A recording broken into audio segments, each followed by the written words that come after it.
Et salut, je suis très contente de vous retrouver aujourd'hui. Je voulais vous parler de mes petites courses en ligne, surtout food. J'ai testé une commande chez Coro que j'ai passée il y a une quinzaine de jours. Ça a mis un petit peu de temps à être traité, mais ça je vous en reparlerai peut-être un peu plus sur le blog. Donc je viens de la recevoir et je voulais vous montrer ce que j'ai acheté, comment je l'ai reçu, peut-être aussi faire un petit comparatif avec Casidomi vu que je vais recevoir une commande cette semaine également.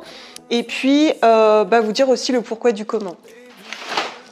Alors, vous l'avez vu, cette année, je vous ai beaucoup parlé de notre manière de faire les courses, etc. Et concrètement, les courses en ligne ont été surtout une alternative moins onéreuse pour trouver des produits sains, bio, parfois aussi avec plus de traçabilité, plus accessible. Fin 2018, vous m'aviez dit vouloir des bons plans, des alternatives moins chères, accessibles au plus grand nombre, et puis aussi où que vous soyez en France. J'ai fini par entendre qu'effectivement, nous ne sommes pas tous citadins, qu'on n'a pas tous des boutiques autour de nous.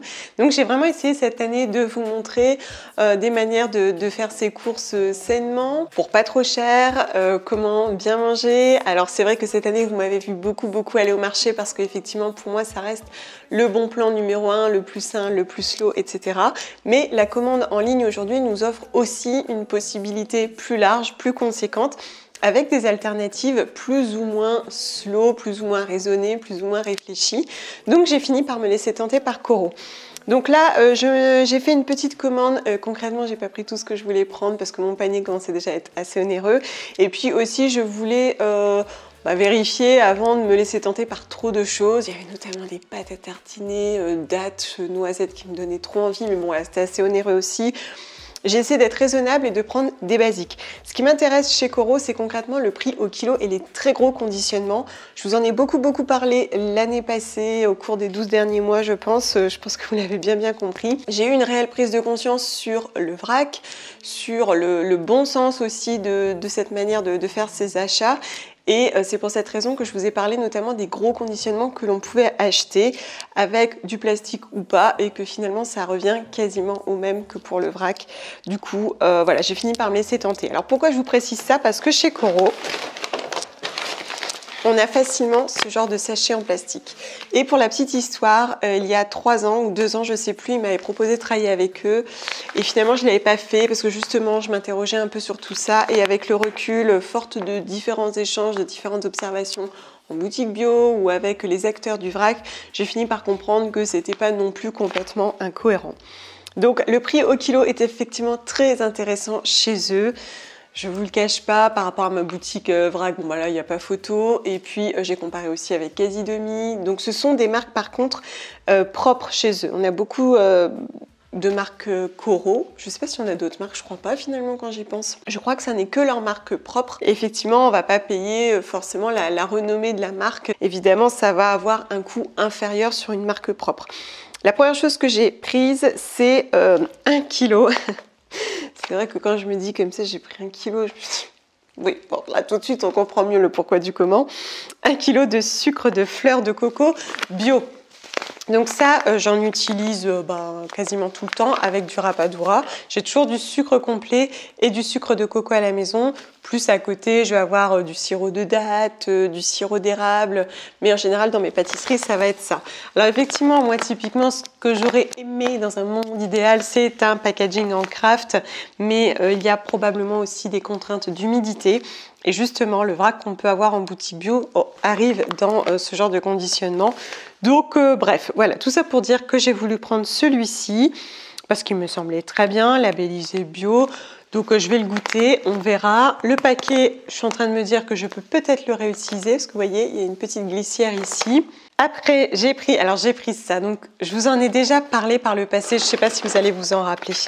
J'ai pris 1 kilo, chaque fois que je veux dire 1 kilo, je dis à la vache, tu as pris 1 kilo. Bon bref, j'ai pris 1 kilo de cranberry. Alors pas n'importe lesquels, et c'est pour ça que je vous disais, je me demande si vous allez vous rappeler. Je vous ai parlé des cranberries beaucoup ces dernières années, et je vous disais que les cranberries séchées là comme celle-ci, j'avais souvent un souci, même dans le bio, c'est qu'elles sont souvent sucrées. Il y a des sucres ajoutés, du sucre complet, du sucre de canne, et que moi je les préférais juste légèrement sucrées au jus de pomme. Elles sont assez difficiles à trouver, je les ai trouvées quand même, notamment dans ma boutique de vrac, mais elles sont hyper onéreuses, quoi. Franchement, c'est super cher. Et pourtant, on connaît très bien les vertus des cranberries. J'en donne notamment beaucoup à mon fils. Vous voyez, c'est bien pour prévenir toutes les petites infections, que ce soit vaginales, intestinales, urinaires, vous voyez, toutes ces choses-là. On en parle de plus en plus. Bref, j'en ai toujours donné à mon fils et mon fils les mange très volontiers. Et bien là, j'ai trouvé, puisque celles-ci sont sucrées. Alors là, c'est jus d'ananas. Bon, peu importe. La seule chose qui m'avait fait tiquer, ce sont les proportions. Parce qu'on a 55% de cranberry dans le descriptif, 42% de jus d'ananas et 2% de concentré de jus et huile de tournesol. Ça me semblait beaucoup. Mais effectivement, comme il faut les enrober, je pense que c'est juste ça. Moi, celle que j'avais trouvée donc par chez moi, c'était sucrée au jus de pomme. Du coup, je vais goûter. Tiens, je vais goûter là. C'est un métier difficile. Ah, effectivement, je pense que je vais pouvoir réutiliser les... Alors déjà, d'apparence, elles sont plus roses que celles que j'achète ici en vrac. Par contre, bon, on va voir.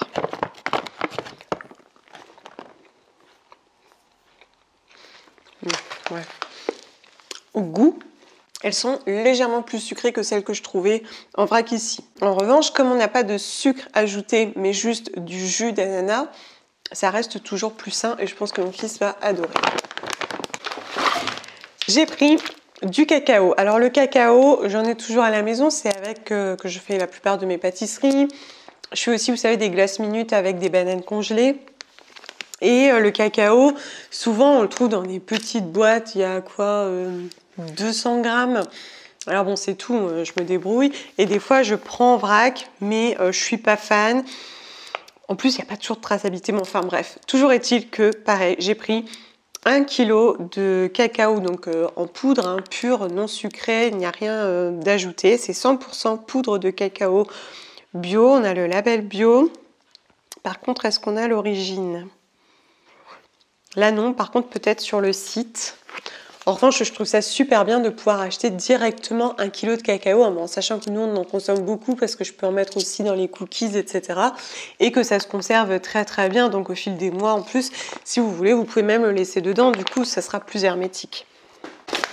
Alors j'ai pris de la levure maltée. La levure maltée, j'en utilise pas énormément à la base. Je pense que ça sera plutôt pour moi parce que mon fils, de toutes les manières, n'aime pas ce genre de saveur. Mais ça faisait un petit moment que je voulais me laisser tenter. Et alors pour le coup, je n'en prends jamais en vrac parce que en vrac, visiblement au contact de l'air, ça agglomère la matière et je sais pas, j'ai pas trop confiance. Donc j'ai préféré prendre ça. D'ailleurs, je préfère ce genre de packaging pour le coup. Et là, c'est effectivement 100% hein, levure diététique en paillettes. Parfait. Ah, le petit truc que j'avais trop envie de goûter, j'espère que je vais aimer parce que j'en ai beaucoup. 1 kg de soja crispies. Alors ça, je l'ai vu sur une publication Instagram et ça m'a donné trop envie, voilà. En plus, je vous ai dit que je reprenais mes basiques. N'importe quoi. Alors j'ai pris donc 1 kg de ces petites billes de soja. Ça a l'air trop sympa. Quand je le vois comme ça fait trop yummy. Tout envie de le mettre sur des... Ah ouais, une banane avec de la purée d'amande. Puis tu mets tout ça dessus là. Alors du coup, qu'est-ce qu'il y a dedans ? Protéines de soja, semoule de riz, sucre, poudre de cacao, farine de soja, sel et arôme naturel. Bon, il y a quand même de l'arôme naturel, certes, mais il y a de l'arôme quand même. Et alors c'est vrai que c'est toujours un apport en protéines. En protéines, ils sont à combien? Alors là, pour 100 grammes, on a 60 grammes de protéines. Bon après, tu manges pas ça à la cuillère non plus, tu vas en mettre quelques-uns comme ça à droite à gauche. Mais justement, ça peut être intéressant si vous faites très attention à vos apports. Et j'ai bien envie de goûter aussi. Tiens. Ça, je pense que mon fils va bien aimer. Je vais l'ouvrir doucement par contre parce qu'il est rempli à ras-bord. Là. J'espère pas être déçue parce que j'en ai beaucoup.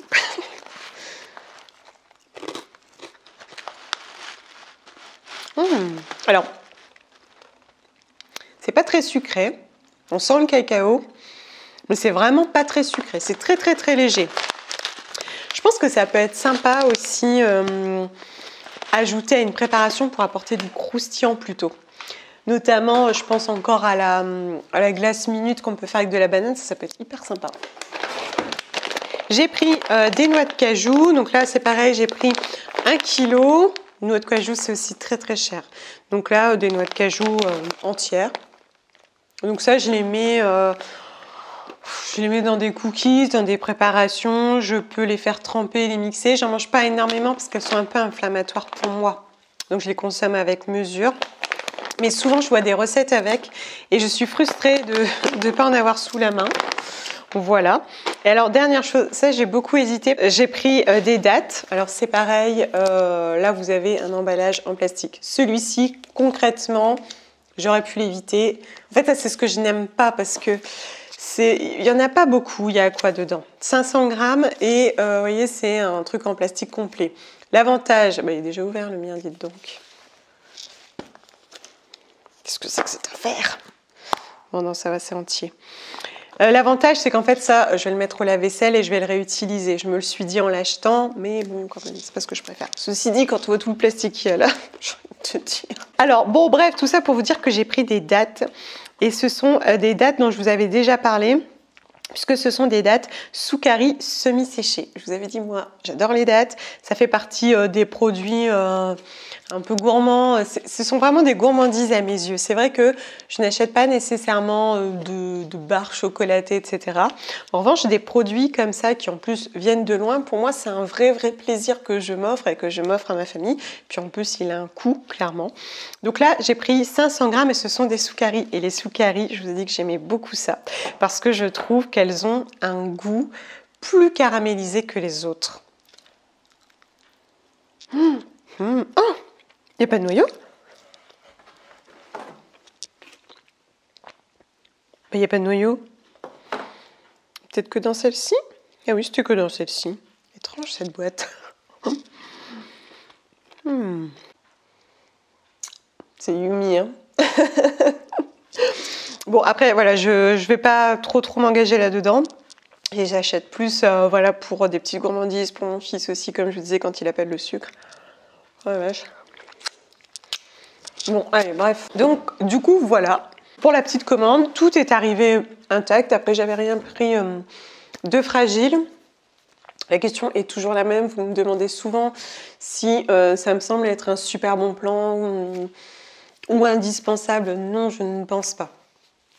Après, il y a des choses qu'on pourrait par exemple ne pas acheter en bio et évidemment ça sera moins onéreux.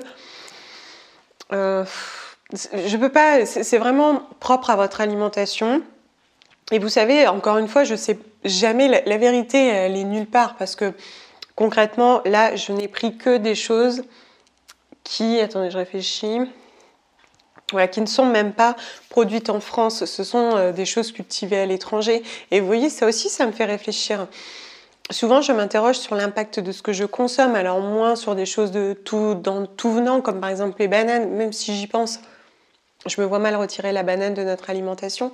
En revanche, par exemple, pour le sucre, souvent je me pose les questions. Là, j'ai mangé des dattes, on en mange régulièrement, pas énormément, parce que ça reste un aliment assez onéreux, mais on en mange régulièrement.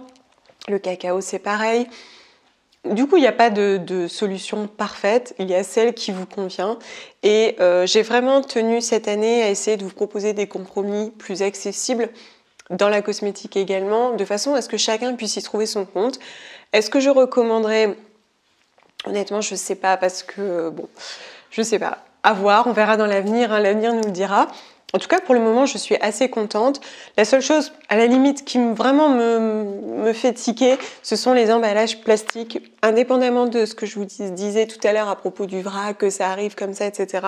C'est vrai qu'avoir ces gros sacs en plastique chez moi, là, comme ça, ouais, ça me fait pas super plaisir, quoi. Je me dis que on pourrait peut-être faire autrement, ça mérite réflexion. Voilà, à voir dans l'avenir. Je sais même pas si ces sacs sont recyclables. Je vais regarder du coup et puis je vous mettrai une petite note dans l'article. Me revoilà, je viens de recevoir la commande Casidomi. Timing parfait. Alors bon, on a toujours ce genre de papier non blanchi. C'était la même chose dans la commande Coro d'ailleurs. Donc ça c'est compostable, biodégradable. D'ailleurs c'était pas mal parce que dans le Coro c'était bien à plat. Du coup ça on peut le récupérer pour emballer des paquets cadeaux aussi. Du coup aujourd'hui j'ai pris quoi? J'ai pris de la farine de lupin. Alors la farine de lupin, je voulais en reconsommer parce que j'en avais acheté il y a quelques années. Non, peut-être pas il y a quelques années, je crois que c'était l'année dernière.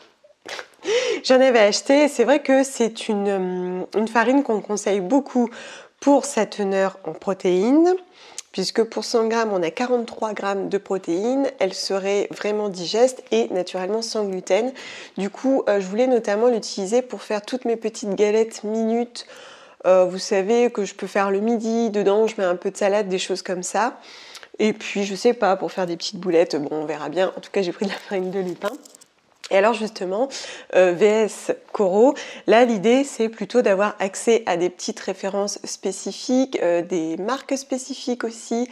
C'est pas du tout la même façon d'acheter. Vous me demandiez hier si finalement c'était pas redondant vis-à-vis de Casidomi. Bah pas du tout, je trouve que l'offre est totalement différente. Sur Coro, on va avoir beaucoup de gros conditionnements, on va avoir beaucoup de super aliments, etc. Alors que là, on va avoir des marques que l'on connaît, on va avoir des plus petites références, des plus petits conditionnements, on va aussi avoir une offre plus variée avec des cosmétiques, des choses pour la maison qu'on n'a pas nécessairement là-bas. Ensuite, j'ai repris ça. Alors ça, je vous l'avais montré dans la commande même précédente, ce sont des mouchoirs non blanchis qui sont même recyclés, je crois. Attendez que je vérifie, je ne sais plus. Alors c'est fabriqué en Allemagne. Voilà, 100% de fibres de papier recyclées. Et ça, c'est notamment pour mon fils. Là, on est encore en période d'épidémie, évidemment, les joies de l'école. Et voilà, j'ai toujours ce genre de papier à la maison qui sont compostables normalement. C'est pas écrit, mais sauf erreur de ma part, c'est compostable également, puisque ça n'est pas blanchi. En fait, du moment où il n'y a pas d'encre dessus, que c'est que du papier, c'est compostable. Nous, ça nous va très bien. J'ai repris une brosse à tête amovible parce qu'en fait, j'en avais qu'une et selon ce que je fais, que ce soit, je sais pas, dans la salle de bain, VS, la cuisine, etc., voilà, il me fallait une autre brosse, quoi, quand même pour pas mélanger d'un point de vue hygiène. Et donc en fait, vous ne changez que la tête lorsqu'elle est totalement usée et elle met beaucoup de temps à être usée. Et là, on n'a pas de plastique. Du coup, moi j'utilise ça. La dernière fois, je l'ai même utilisé pour nettoyer la vitre qui était très encrassée de la cheminée et ça fonctionne super bien. Ça vieillit très bien. L'autre, je l'ai depuis un certain temps quand même. Et je trouve que ça vieillit très bien. J'avais quelques doutes vis-à-vis du bois parce que c'est quand même poreux. Je me suis dit ça va boire l'eau, ça va pourrir, etc. Et en fait non, ça roule, c'est parfait. Alors j'ai repris ça pour mon fils parce que je les avais prises une fois, il avait bien aimé. Ce sont des pâtes aux super aliments, enfin aux super aliments. Attendez, quelle quantité il y a dedans? Ah, il n'y a pas les quantités. En fait, ce sont des pâtes d'épeautre avec de la tomate, mais donc séchée, hein, lyophilisée, épinards, betterave et spiruline. Et mon fils aime bien celle-ci, donc je les lui ai reprises. Sinon, en général, au niveau des pâtes, je prends les pâtes semi-complètes que je trouve en vrac, qui sont très bien aussi. Mais comme je vous l'avais dit, j'aime bien privilégier l'épeautre dans le quotidien. Donc je trouve ça sympa aussi de proposer régulièrement des pâtes d'épeautre. Et ça, c'est souvent ce que j'utilise le midi, lorsque mon fils rentre manger chez moi, parce que ça me va bien, c'est facile, c'est rapide. Puis je pense aussi que le fait que ça soit coloré, avec des formes différentes et tout, ça lui plaît. Bref. Les gosses. Ah oui, alors j'ai pris ça parce que l'une d'entre vous, dont je ne vais pas me rappeler le prénom évidemment, m'avait fait part de ses interrogations vis-à-vis des UV, notamment lorsqu'on va à la montagne. Elle me disait, c'est vrai que moi j'utilise des baumes conventionnels, tout ce qu'il y a de plus simple, et elle me disait, est-ce que tu penses que c'est dangereux pour les lèvres ou pas? Honnêtement, je n'en sais rien, je ne suis pas dermato, j'ai vraiment aucune idée de ce genre de choses. La seule interrogation que j'ai eue vraiment plus profonde, c'est qu'un membre de ma famille a eu un petit bouton ici et voilà, c'était malin. Donc il a fallu tout retirer avec des racines assez étendues et ça visiblement c'est le soleil sans appel. Alors c'est vrai que je me suis dit bon, on va peut-être faire plus attention. Alors bon, pour la petite histoire, c'est vrai que cet endroit-là, elle a des lunettes, donc la crème s'en va. C'est un endroit où on va peut-être mettre moins de crème aussi, parce qu'en fait on va faire ça, puis on va pas nécessairement revenir ici. Bon, c'est tout. Elle va bien, tant mieux. Mais ça m'a fait beaucoup réfléchir et du coup, je me suis dit, je pense que je vais prendre un baume avec un petit filtre UV dessus. Ah, vous me voyez mieux. Je me colle à l'écran. Et donc j'ai pris le Huro en SPF 15, c'est pas foufou non plus, mandarine camomille. Mais du coup je vais utiliser celui-ci à la montagne, voilà, notamment pour mon fils. Bref. Ensuite, j'ai repris de la farine de sarrasin. Ça, c'est le même délire que la farine de lupin. C'est une farine que j'utilise beaucoup parce qu'elle est sans gluten, donc ça m'arrange bien. Et puis, elle est très recommandée d'un point de vue nutritionnel. J'aime bien aussi, ça se comporte très très bien. Je ne sais pas si on a les protéines là-dessus. Non, mais bon, si ça vous intéresse, je pense que vous pouvez trouver les proportions sur Internet. J'utilise beaucoup de farine de sarrasin à droite à gauche. Même pour faire mes pancakes sucrés de façon à ce que tout le monde en consomme un peu et qu'il y ait un petit peu moins de gluten dans mes préparations. Et au final, ça roule. Mon mari n'aimait pas trop initialement.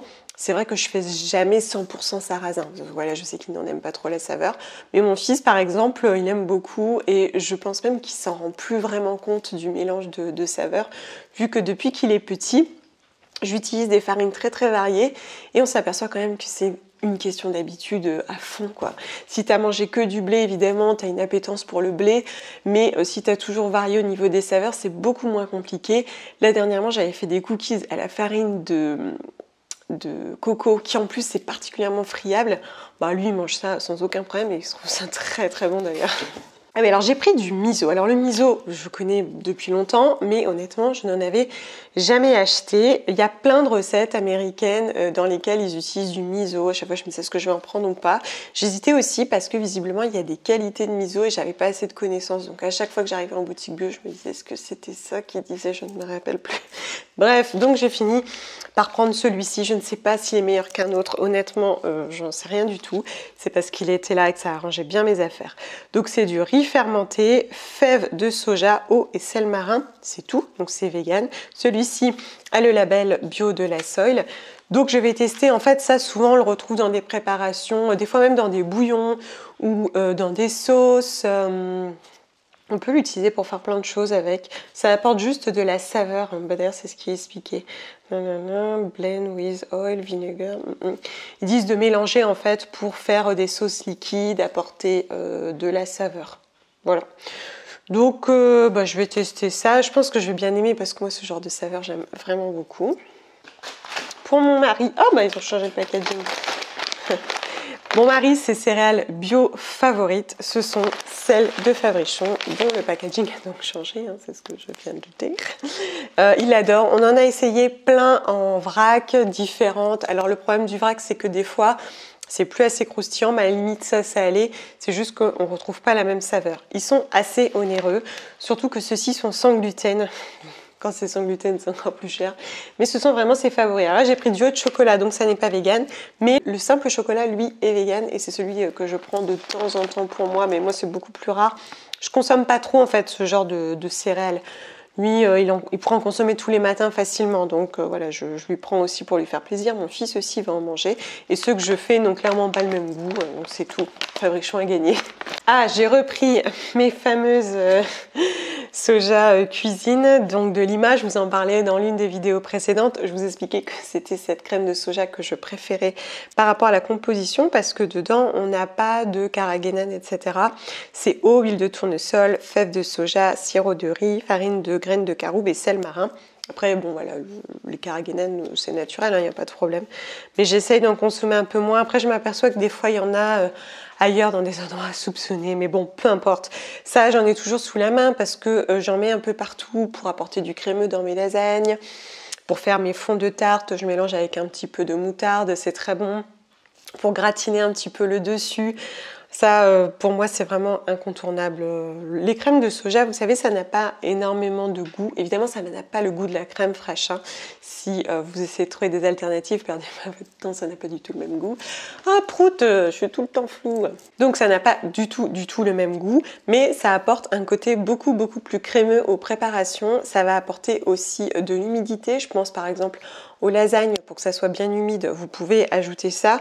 Et si vous souhaitez aussi réduire vos produits laitiers, voilà, c'est vraiment une très chouette alternative. En tout cas, moi, celle-ci, j'aime beaucoup. Et évidemment, c'est vegan et sans gluten. Ah oui, alors ce tout petit paquet, ce sont en fait des têtes interchangeables, vous savez, des brosses à dents en plastique recyclé de l'Amazona. C'est ce que mon fils a et je pense que mon mari aussi, parce que l'autre ça n'allait pas, il va revenir là-dessus. Et donc en fait, pour réduire l'impact, on ne fait que changer la tête. Donc là, les 2 têtes, je dois les déposer dans un point relais, c'est ce que je vous disais dans l'une des vidéos précédentes. Et donc là, on va changer de tête. Dedans, il y en a 3 et elles étaient moins onéreuses sur Casidomi, donc je les ai pris ici. C'est beaucoup trop mignon ce petit paquet. J'ai pris du paprika fumé. Le paprika simple, j'en ai toujours à la maison. J'en mets notamment pour faire des légumes rôtis au four, pommes de terre, patates douces, souvent je mets un petit peu de paprika. Et je voulais tester le fumé pour voir si mon fils préfère. Bon, il aime bien, mais sans plus. Je pense qu'il va préférer le paprika fumé.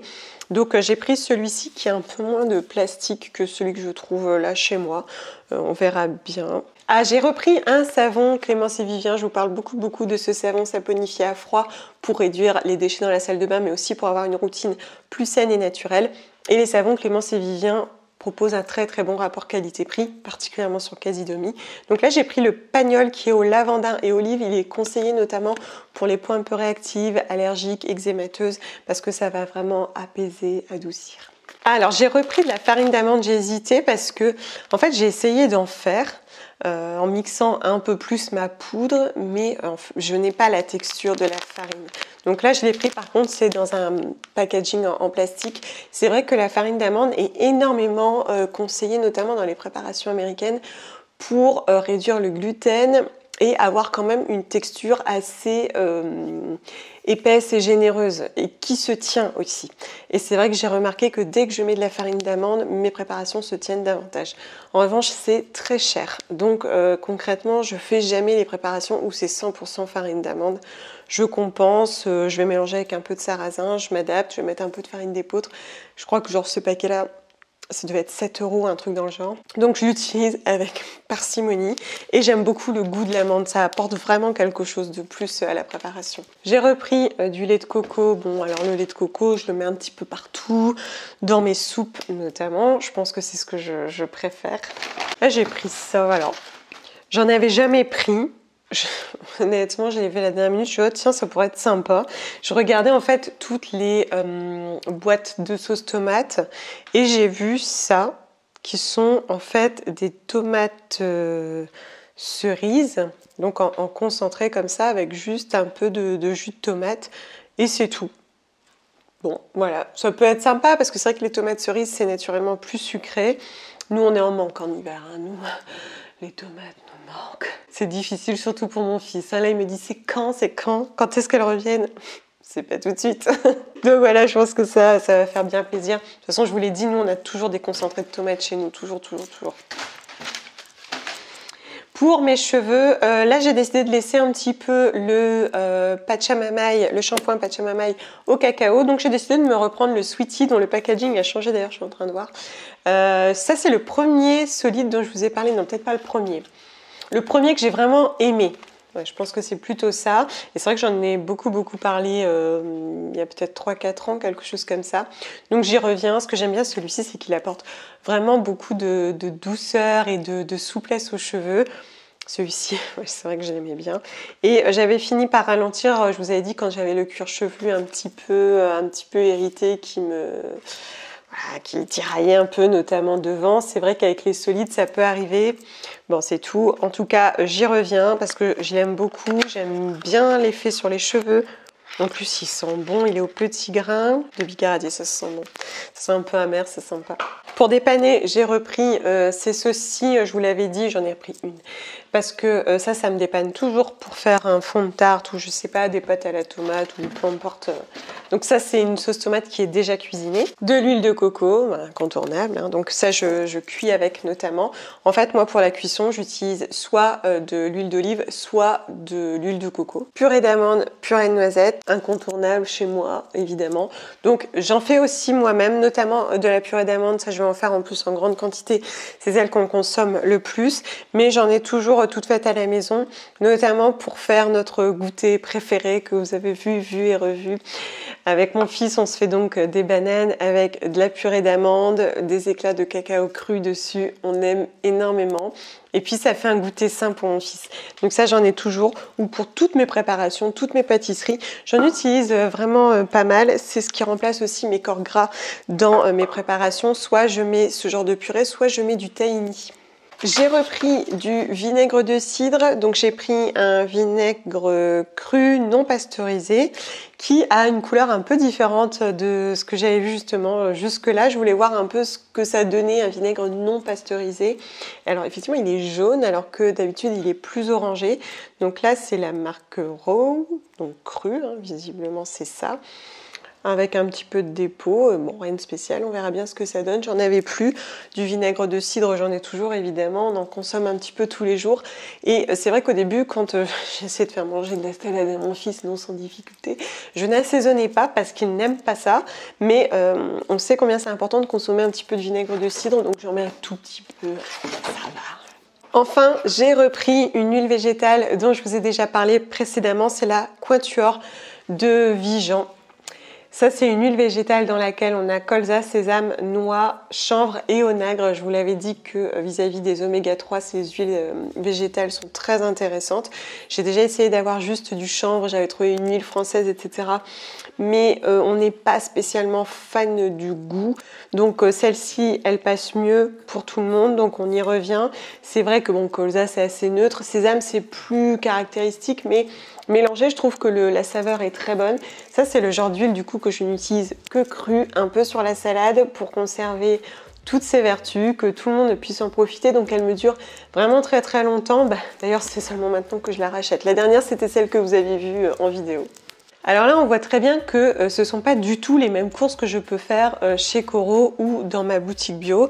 Là, je vais chercher un prix sur des références que j'aime et que je recherche.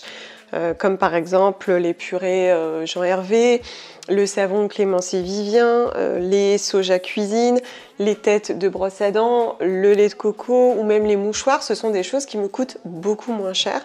En revanche, ça évidemment, ça va pas être toutes les semaines. Je fais une commande par mois. Du coup, il faut être un petit peu plus organisé. Ce que je fais en général, c'est que je fais mon panier au fur et à mesure quand j'y pense. Le panier, en fait, reste sauvegardé sur la plateforme de Casidomi. Comme ça, je n'ai plus qu'à passer commande au dernier moment. Je sais ce dont j'ai besoin.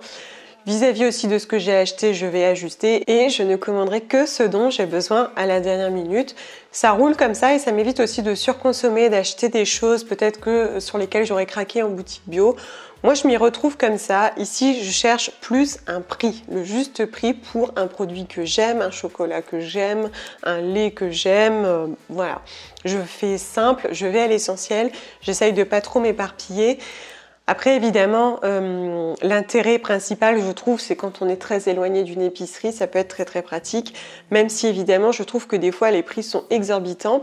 Moi, je peux avoir le problème inverse. Comme je suis dans une grosse ville, j'ai l'impression que les prix sont parfois un peu plus gonflés. Effectivement, les locaux sont plus chers, etc., ce que je peux entendre, hein, bien entendu. Donc voilà, finalement, chacun y trouve son compte ou pas. Encore une fois, comme je vous disais, ça n'est pas du tout indispensable, mais nous, on s'y retrouve plutôt bien, c'est assez pratique, donc je suis assez contente. Vis-à-vis des deux sites, je m'y retrouve plus chez Casidomi que chez Coro à l'heure actuelle. À mon avis, je ne recommanderais pas chez Coro. Je pense que voilà, ce genre de course, c'est plus pour nous, ça nous correspond davantage. Mais c'est vrai que ça reste une alternative accessible et plus économique, quoi. N'hésitez pas à me dire ce que vous en pensez. Si vous-même, vous avez passé commande sur l'un de ces deux sites, ça peut toujours être utile à d'autres selon les difficultés que vous avez rencontrées ou au contraire des coups de cœur ou des petites astuces. Je vous lirai avec grand plaisir. Prenez soin de vous et à très vite. Bisous!